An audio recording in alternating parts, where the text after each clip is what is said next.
Hi folks, welcome to this video on globalization. So globalization refers to the fact that sport can now be shared around the world globally, TV, media, including social media, things like that. And this is what this kind of topic is to do with, and also, the positive and negative impacts of globalization on sport. So in terms of international sport, it is a global business because we have international national sponsors and TV rights, advertising, viewing figures, merchandise. In other words, it's business. And whether we like it or not, sport is a massive, massive business now. It's not just about sport. Think back to the amateur days. That's when sport was in its purest form in terms of sport. But now there is professionalism and there's billions and billions of pounds and dollars getting spent on sport every single year. Also, the reputations of countries and companies are now at stake. Now, what I mean by that is, for example, hosting or being part of a successful event or a games or performance, your reputation is enhanced. London 2012, packed stadia, really good performance from Team GB. We've done very well as a nation off the back of that, selling ourselves, selling Britain globally as a country, as a place to come and do business, as a place to come and spend your tourism money to people from overseas. But equally, Rio 2016, empty stadia, bad press, unsuccessful events. Your reputation can be tarnished. Whereas you look at Brazil and people are, someone looking to go on holiday is potentially more likely to come to the UK than they are to go to Brazil, based on what they saw in terms of the successes of the two games. But equally, individual performers, as I'm making this video right now, Maria Sharapova is about to finish her suspension due to a failed drugs test and return. Some of her sponsors stayed with her. Some of them dropped her because their image was tarnished because of they're associated with someone who's taken drugs and broken the rules of the game. So, lots of money at stake and reputations at stake as well on a national and an international level. So you might get asked the question about globalization and the positive and negative impacts of the importance of it, remembering that it is a business now and money and vast amounts of money and reputations are at stake. But you might get asked about, the impacts or the things that need to come with globalization. Well, we need freedom of movement. Why do we need freedom of movement? Because sport is a global marketplace for talented performers. They command very high wages, or they can command very high wages. Look at, as I say, as I'm making this video now, look at the number of great players who are moving to China to play in their Super League, and no one knows what it's going to be like. But there's some great players moving over there because they're getting paid ridiculously high salaries. But obviously, national and international laws must allow for the free movement of players so they can seek better contracts, better clubs, better wages, etc., etc. So freedom of movement is very, very important to globalization so people can move and compete and join teams and earn salaries. Some performers have even changed nationalities to gain more TV coverage. So what you've got here is Bernard Lagat. Bernard Lagat with a Kenya top, he used to run for Kenya.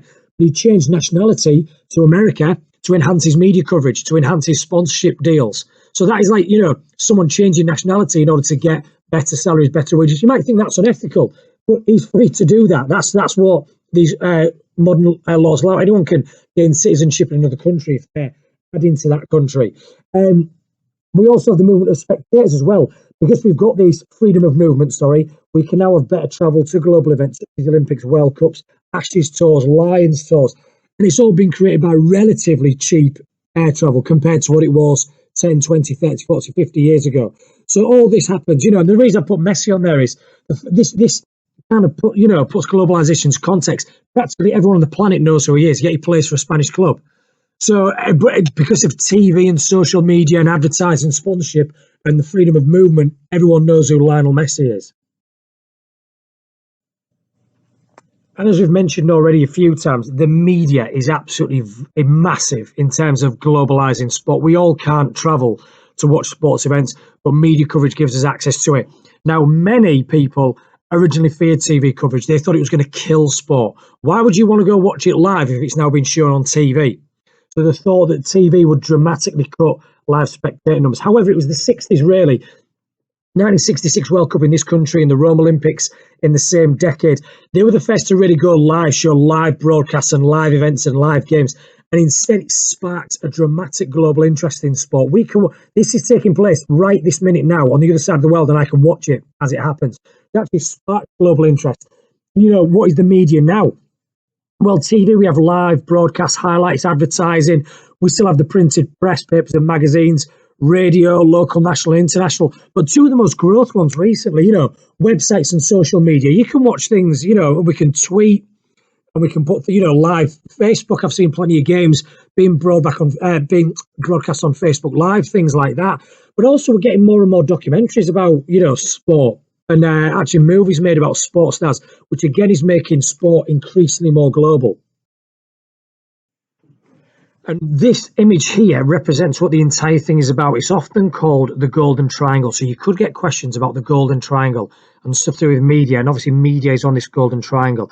And it's showing the link between media and sport and sponsorship and media. So they are all linked to each other. Why a triangle and not a circle, I have no idea.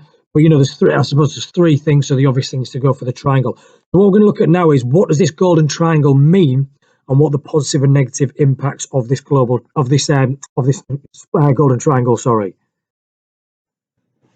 Now, I want to keep this fairly loose because I'm aware that questions can come up on this in terms of, how does this Golden Triangle impact on the performer, or how does this Golden Triangle impact on the sport, or how does this Golden Triangle impact on coaches, even owners, things like that. I don't know how they could, angle this question. We just got to be able to use it and apply it. What we're seeing here is this. I'm going to use a few little lines. I'm going to use green to emphasize good things, as you might expect. So what we've got is this. Let's say your sport is very entertaining. Big tick, because it's a very entertaining sport, right? That automatically is going to increase the chance of it being put on the TV, right? So now it gets a big tick in the media box. It's been shown a lot on television. What that then means is, if it's on TV a lot, it's therefore going to attract sponsorship. People will only sponsor events that are on TV. Why? Because millions of people are watching them nationally and internationally, this idea of globalization. And if millions of people are watching the sport, they're going to be watching your advert and your logo on their shirts and your logo on their shorts, or, what tracksuit you're wearing or which trainers you're wearing and things like that, which is going to increase the amount of money in your sport.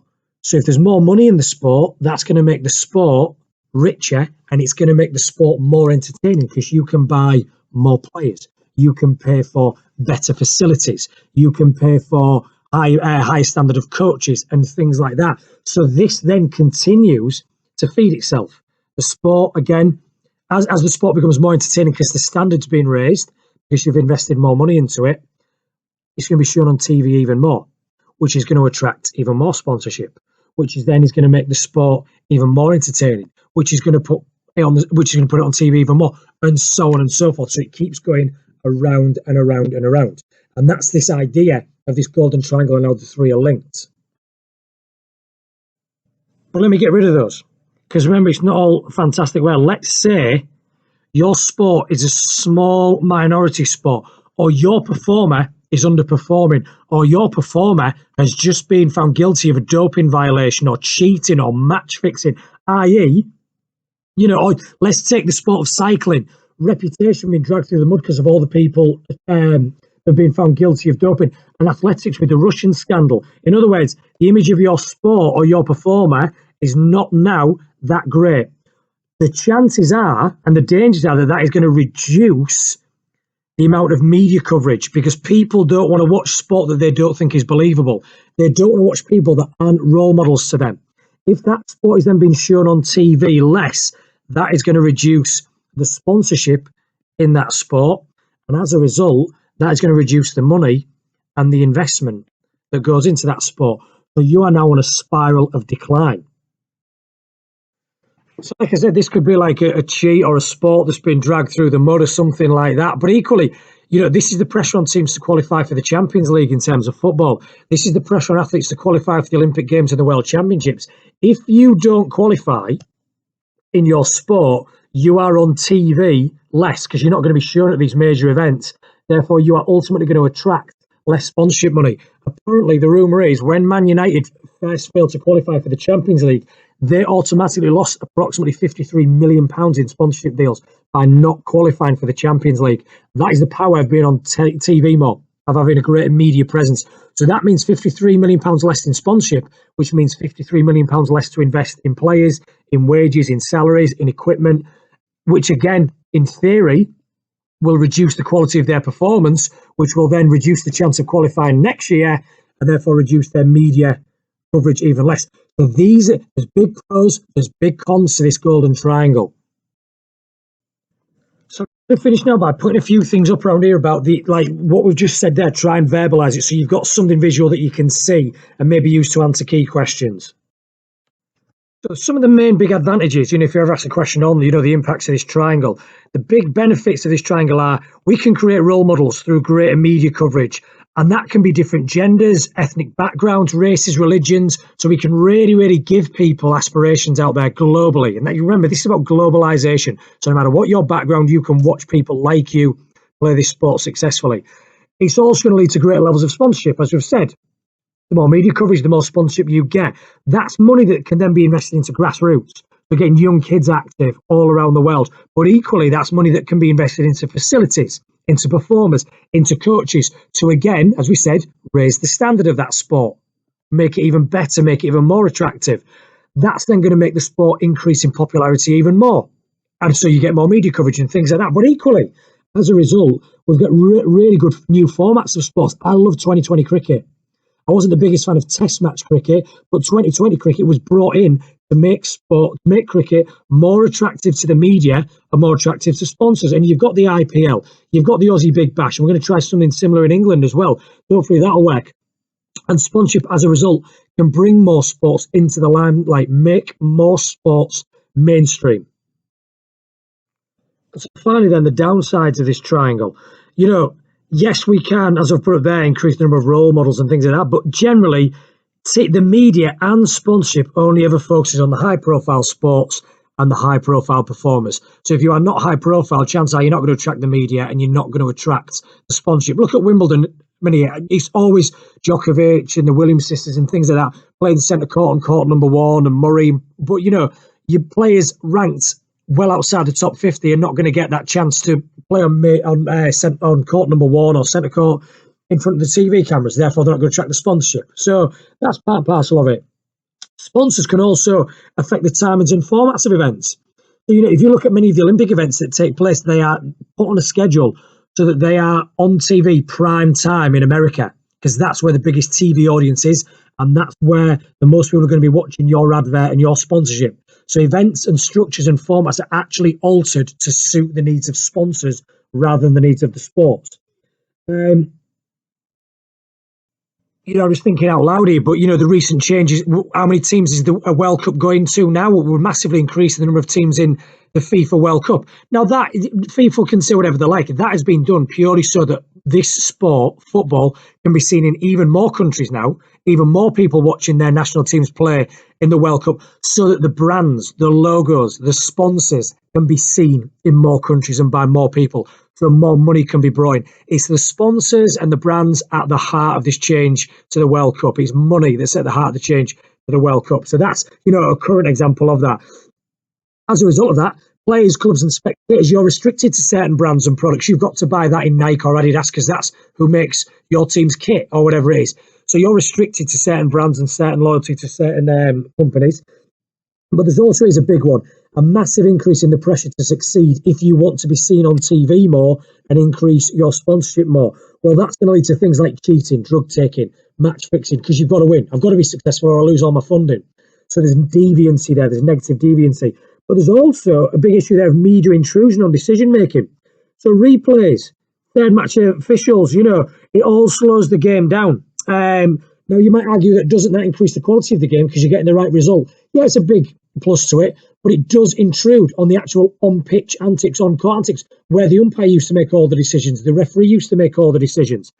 And finally there, funding or money can immediately be stopped for underperformance. So you are a slave to the standard. That links back to this one above here. You've got to make sure you succeed or your funding's going to be stopped if you're not successful. So there are all the downsides to this.